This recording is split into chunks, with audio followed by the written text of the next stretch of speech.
Hi friends, welcome back. We are tackling another container today and I'm doing something different on this one. This is actually a container that I like to plant bulbs in. So to give you a sense of, or like a frame of reference, this container sits at the top of the retaining wall and right behind it is the pathway going down to the cut flower garden. So it's actually a container that I pass all the time. And the reason I want to show this one is it's maybe not like the most glorious of locations. This is an area that we haven't updated the landscaping on. But what I think it's important to show you is that it's actually a great thing to add a container to a natural pathway, somewhere you naturally go. So going down to the cut flower garden, I get to use this. Going down to the garbage, I get to enjoy this as well. So here we are. We're going to do a little lasagna planting, except I'm going to do it a little bit different. A lot of people will do a lasagna pot with bulbs, and then they just leave the top blank, and it's just not my jam. I like fullness, and I don't want to stare at dirt all throughout the winter. So I'm going to show you how I'm going to tackle this. Now, when you plan a bulb display like this, I like to keep a really cohesive color story. And so what I've chosen to do is for the majority of my bulbs, my narcissus, so that's my daffodils, and my hyacinth, those are all going to be in like a barely there yellow. Sometimes in the landscaping world, we refer to that as a primrose yellow. With the tulips that I'm bringing in, that's where I'm bringing in a little bit of a punch. That is going to be a tulip called Foxtrot. It's lovely. It is more kind of roughly petaled and it has a bit of pink coming through. I'm going to echo and bring the color story back around again with my top dressing, which is something you don't often see with these lasagna style plantings. Those are going to be a primrose yellow pansy along with some really great, nice, yummy, bright greens and a little bit of heather to top it all off. Okay, so let's jump in. We're going to start with our lowest layer first. For my planting, this is actually going to be my tulip layer. And so we're going to dig in and I'm going to show you how I do that. Essentially, you are going to, for me, I'm not worried about planting out the edge. So I'm going to dig down and I'm just going to create essentially a nice oval right through the middle where I'm going to lay out my tulips. Okay, so this container, what I've done is it's a pretty large container. I've recharged it with a little bit of fresh compost. You can add at this point bulb tone. There's some really great stuff through a lot of different vendors. Kay Borgenstein has a really nice bulb fertilizer, but essentially this is where we're starting from. You can see I've dug down here quite a bit. And I want to bring in two things before we start this planting. There's actually a trellis that goes along the back, and I am going to be growing something up it as part of this centerpiece. So what I'm going to do, this is actually the clematis that I dug out from one of my front containers, and I just popped it in this pot. I'm going to bring it in here, and that is my centerpiece zone. The reason I'm marking this is because when I do my bulb display, I'm going all the way around it. Now, bulbs are pretty smart little suckers. They're always going to find their way pointing north. But essentially, you're going to start at the bottom. And when you start at the bottom, you start with your latest flowering item.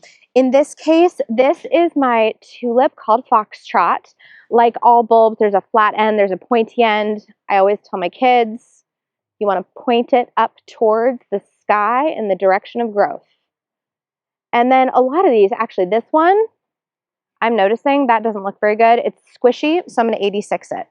You don't want a bad tulip in the bunch here because what that'll do is it can risk damage to all of your other tulips in here. So we don't want any disease spreading. So if something doesn't look good, oh yep, there's another one. Adios. I just chuck them to the side and I don't worry about it. And actually, you know what? I'm going to use a second bag of tulips here.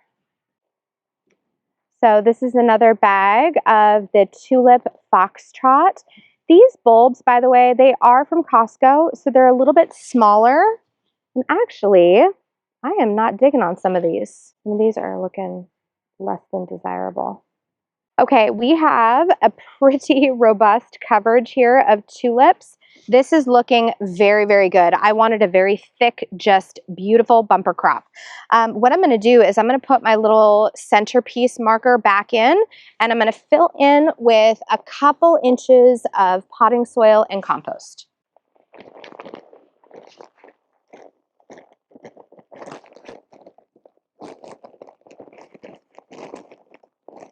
Okay, that is looking pretty darn good. What I'm doing here is I'm just breaking up any clumps that I find, just for a little extra nutrient. I'm going to throw in a couple handfuls of some really good organic compost. So I'm going to come in with my next layer here. I have two different narcissus, two different daffodils. And in case you have missed the boat or you've been living under a rock, this is what they call a lasagna garden. And essentially what it means is it's like building a traditional Italian lasagna. You get like a sauce layer, you get a meat layer, you get a cheese layer, you get a noodle, and you just keep going and going and going and going until you reach the top, and then it cooks all down over the winter, and boom, springtime, amazing display that just goes and goes and goes. So we've already done 2 layers. Tulip was layer number 1, and soil and compost was layer number 2. You don't have to use compost, you could just use straight potting soil, whatever works. The next thing I'm going to come in with a duo of narcissus. Here is where bulb design, I think, is really important because we are curating a story. We're not going willy-nilly. We're curating a very careful color palette. So I'm going to go in with some yellow and whites for this next layer because for me, that barely there yellow is so beautiful in spring. The other thing I'm going to do is I will pop up a picture of these two, not just one at a time, but together. The reason I want you to look at this is because I am pairing 2 different styles of daffodil. So this first one is a daffodil called White Lion. I love this one. It is so beautiful. I've used this in many clients' homes and landscapes. What I do enjoy about this is it's very frilly. It's multi-petaled. It gives you like show on show on show. It is just a beautiful, beautiful daffodil. And unlike the last layer of tulips where I just scattered everywhere, I want to be more precise with this duo.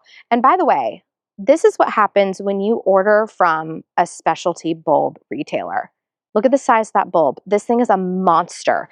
And so sometimes when I'm doing a specialty daffodil, a specialty tulip, it's actually going to be really important for me to pay for that extra size, as opposed to if I'm going for like, say, a bunch of Mount Hood that I'm intending on naturalizing.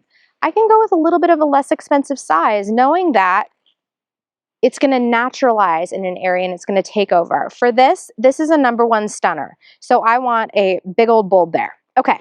The next layer that I'm bringing in here is all at this daffodil layer. This one is called Jonquilla Pueblo. Okay, this is a slightly smaller bulb. This is really interesting. This also gives you an idea of what this is going to look like.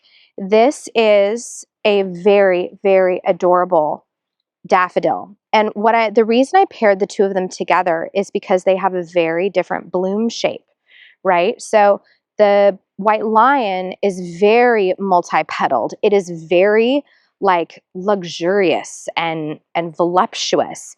And this one is smaller and it's perky and it's happy and it's little. So anytime you compare things with contrast, it builds a little bit of tension and it's a lot more interesting for the eye. And at the end of the day, when we're building a bulb lasagna, like a little lasagna display like this, it needs to kind of be a feast for the eyes, if you know what I mean.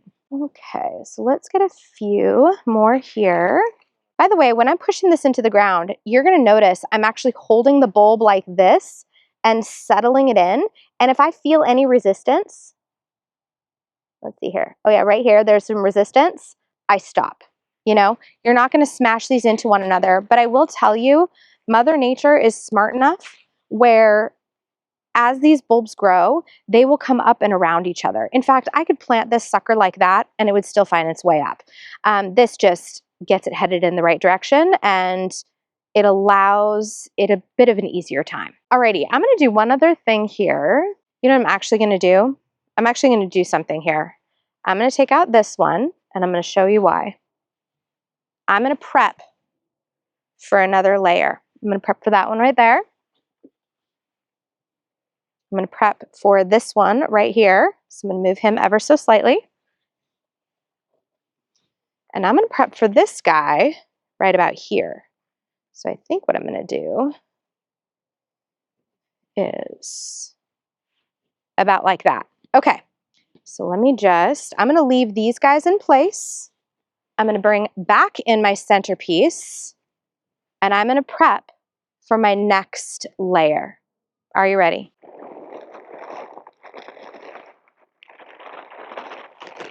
And this is also where I'm gonna start peeling in some of this outside layer that I pushed up. And we're gonna firm everything down into place. I'm gonna bring in a little bit more soil here so we can really raise this up. Okay, now before I get too far ahead of myself here, I still have a couple inches to the top.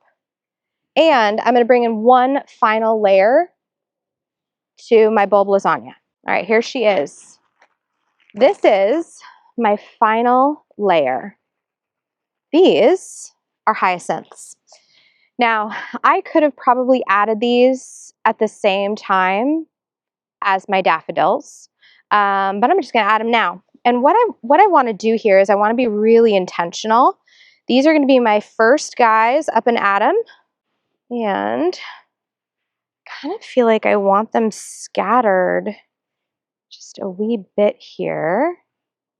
Let's see here, 1, 2, 3, 4, 5, 6, 7, 8, 9. Oh, I got one here. Am I gonna like that? We're just gonna go for it. Okay, so these guys, we are about maybe 2 inches, actually on this side, we're about 4 inches from the top. Over here, we're a little bit less. So I'm gonna dig down just a wee bit and tuck them in. And I can tell, you can kind of tell when you're hitting another bulb, but these guys, you want just a little bit of space around them. You don't want them to be sitting on top of a bulb, so just feel in with your fingertips, and everyone should have a nice layer of soil around them. So like when I dip my fingers in, oh yeah, I can tell there's no bulb there, so I'm not even hitting the top. All right, excellent. Okay, last but not least, I am actually going to put in the final layer of soil that will bring this up to just about this rolled rim right here. Okay, and as I do this, this is the point at which I'm going to take this little guy out, and this is such like a little cheat system, but I know that I have the perfect pot here. I do want to bring pot size. I do want to bring it up a little bit, so I'm going to fill in the bottom, and then the rest of it goes in. Alrighty, friends. Okay, so it's at this point, I've saved a little spot for my grasses, so I'm going to do the same thing. I'm going to pull them out. That one got a little root bound, so I'm going to rip it off. Pull off that bottom. And I'm just going to put a little in there. So we're bringing it up to our current surface level. And then squish everybody back in. Okay, next up. Put a little bit in the bottom. Rip off roots. Rip off pot. And plant tag. And by the way, this is Carrick's Feather Falls. It's just one of my favorites. There we go. And get them back in. Okay, number 3. Alrighty. So I want to talk about my toppers here. The toppers that I'm using are ones that do not have very large root systems. The only exception of that is this Carrick's. The Carrick's can develop a large root system. The reason I like to plant a grass in here is because as this gets bigger and as our bulbs come up, this will act as like a little bit of fullness and it'll offer a framework that if this were just a plain container of bulbs, it wouldn't have that same heft and that fullness that you get at when you add things to the bottom of the bulbs. Because just imagine, you've got all these beautiful, long skinny stems with flowers at the top, but what is giving it that weight and that fullness? These grasses. I'm gonna bring in another layer that will also offer weight. I may actually do something little. I'm gonna go little and cute. Okay, look how adorable this cutie is. This has a very long name that I can never pronounce correctly, but this is a beautiful heather. It's got great texture. It has this sweet little flower on it to offer some interest now. And what I'm gonna do is I'm actually gonna tuck it in right in the front. And when you look at the heather's root system, they're always kind of sold in a smaller pot. You rarely buy them big. And it's just this nice little dense mat, right? And anything can kind of just grow up through this. And also, this is why I actually didn't plant anything in the first 4 inches of this container. So we're just going to tuck this little textural bit.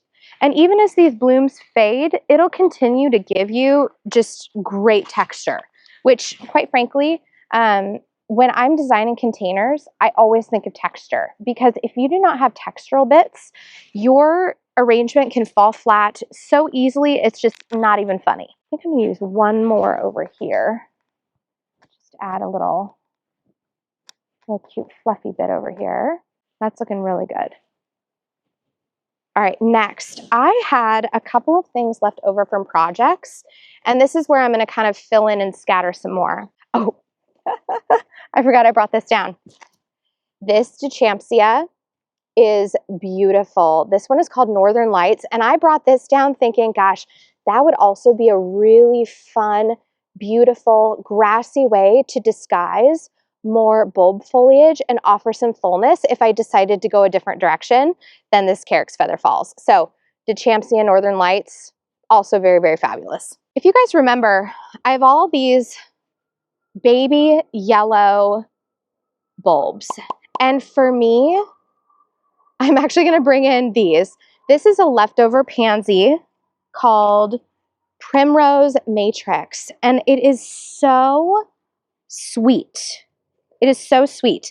And for some reason in the spring, I really gravitate towards these kind of barely there muted yellow tones, and they don't have a large root system. And by kind of positioning them around the edge, and I'm just going to put these 2 in here for now, there's going to be so much fullness. You won't be able to see these 2 when this container is really going off, but everything else around the edge is just going to be beautiful. And you might actually get to see a few of these. These will intermingle really well with the hyacinth. But then as soon as we get, say, the narcissus and the tulips coming on, these will probably be drowned out, and but that's okay. They're like a couple bucks at the grocery store. Okay, the next thing I thought of bringing in is this right here. Ooh, okay. I might do this. I might do that. Oh man. Gosh, that is so stinking cute. The other thing I brought with me is this Delta Pro Clear Violet. You know what I think I'm going to do actually? Oh, and then this one. This one has a little bit of a blotch in the middle. I like blending these 2 because I feel like it really gives a more dynamic presentation to a landscape. Okay, I'm going to do a hopscotch. So if you are new here, this is what I refer to as the hopscotch. And it's basically where you go, you hopscotch varieties. So I'm going to go, this is actually Primrose Petite, a little violet, and then I'm going to do my yellow, and then another Primrose Petite. So getting a really full skirt here. And so on this side, I'm going to go Primrose Petite. Wait, is that what I want? Petite, and then my violet. So yes, so 1, 2, 3, 1, 2, 3. Those guys in the back. Perfect. Maybe I'll do. These ones don't have their blooms on them yet because I cut them back, but they're gonna be up and running in no time. Now, if you were really feeling like you wanted to go for broke, you could put another one in the middle here. I kind of feel like it doesn't need it. Sometimes enough is just kind of, it's just enough. I actually really like this. I like that we're just having a little bit of color out here. This is going to go really well, I think, with the Foxtrot. You know what I'm going to do, though? I think I'm going to switch this out to the Pro Clear. Okay, if this makes any sense, I'm going to switch this violet out for the Pro Clear. The Pro Clear does not have a blotch in the center, and I kind of feel like with this arrangement, I don't want my pansies to steal the show. I want them to be just a little bit more quiet, a little bit more soft, a little bit more elegant. Let's get this final layer in. And by the way, we have 4 inches of soil up top. So as I'm plugging these little things in, you can see right here, I just barely go down. I'm not even hitting any bulbs. This little petite root system here, check this out. You can sink them in without squishing anybody. And then as your bulbs emerge, it'll just go right around. Okay, my dears, here we are. So as you can see, if you think about what I've done here, really my heavy plantings are all along here, and I'm not really doing much over here because I know that in just a minute, everything is going to be coming up in the spring, and I don't necessarily feel the need to plant back here. Now, if I was feeling extra ambitious, I could come back in here and I could plant a little trio of pansies like that. And I just know that 1, 2, 3, 4, 5 pansies, when these bulbs get going, you just won't see them. They'll just disappear into the dead of night, never be heard from again. But for me, I kind of don't mind having a little bit of empty space back there. For some reason, that doesn't feel naked to me. But you are in charge of your own garden. You get to make your own choice. Do what you want. Do what you want. This is your free license. But if you look at what I've done here, essentially everything that's around the perimeter will be seen as my bulbs emerge.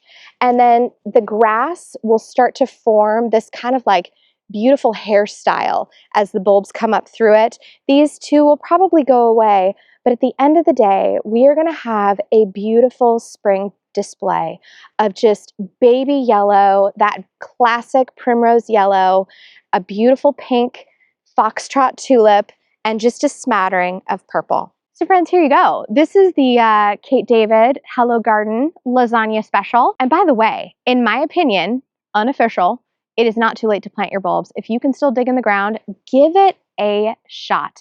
And if you have any questions, just go look at the minimum chill period. For me, November is prime bulb planting season, and I'm still out there getting after it. I love this maximalist take because I don't want to look at an empty pot all winter. I want to look at something pretty. And in this planting method, you literally get months and months of color. And I can't wait for you to follow this along because it is going to be gorgeous, guaranteed. I will see you in the next one. In the meantime, please say hello to your garden for me.